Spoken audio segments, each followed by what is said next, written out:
Bonjour, je m'appelle Rocio Barragan et je vais parler d'une vidéo qui se trouve sur YouTube qui a pour nom Les CV et les entretiens aggravent la discrimination à l'embauche. Jean-François Amedieu de canal Serfi Canal.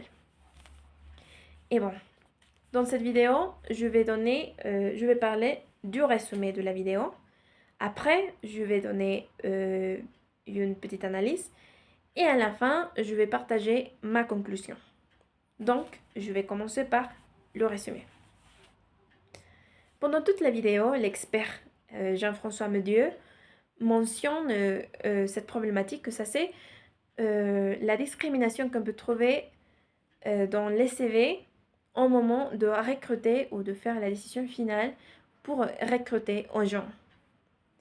Il a dit que les principales raisons de la discrimination qu'on peut trouver ici, ce sont l'âge, aussi l'apparence physique des gens, l'origine, par exemple, les personnes qui ne sont pas, dans ce cas, qui sont pas de la France, aussi la couleur de la peau, l'adresse, le sexe, etc. Après, il a fait une comparaison entre les CV des États-Unis et les CV de la France. Et il a dit que là, en France, c'est très important de mettre une photo pour les recruteurs. Mais ça, ici, il a dit que c'est une problématique grande parce que les recruteurs peuvent analyser l'apparence physique et après faire des jugements, faire décider et peut-être ne pas prendre la meilleure décision. Donc, il a dit que, il a mentionné quelques exemples, par exemple, les personnes avec obésité ou les femmes, les personnes âgées qui ont 50 ans, ils ont moins d'opportunités pour être recrutés si facilement. Même si les personnes ont une très bonne préparation, ils ont de moins d'opportunités simplement pour les jugements que les recruteurs peuvent faire dans la photo. Et bon, à la fin, il mentionne ou il propose des solutions comme utiliser la technologie, la machine ou l'intelligence artificielle pour faire face à cette problématique.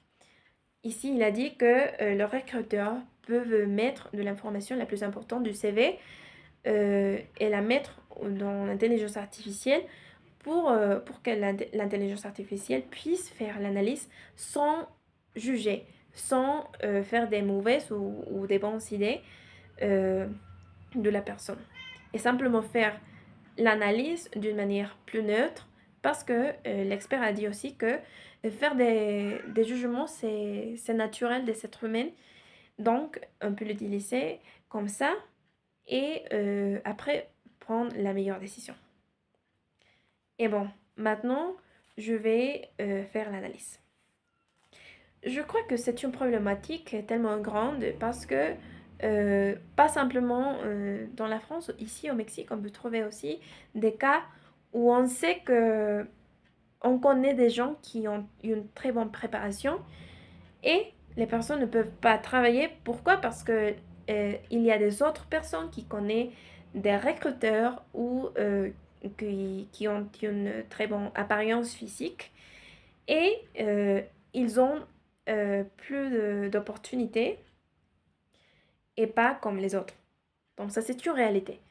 Mais je crois ici que pas dans tout le monde ou pas dans tous les pays parce que, par exemple, dans l'Asie, ce que j'ai cherché de l'information, là, c'est très important de faire une très bonne analyse du CV. Et pour eux, c'est très important d'avoir une préparation énorme, tellement grande.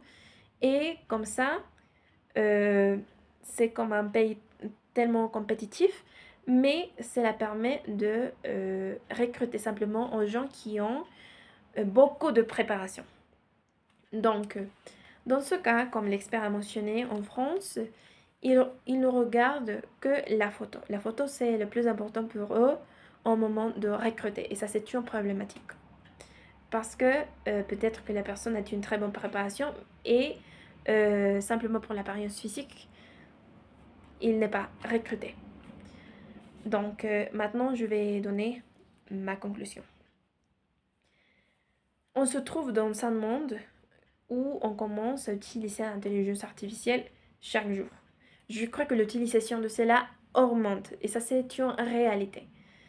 Donc la solution que Amedieu propose, c'est très bon pour moi parce que simplement si on l'utilise comme un outil, pas comme je ne sais pas comme dire, ok, intelligence artificielle fait tous mes devoirs ou fait tout mon travail, pas comme cela, sinon comme un outil.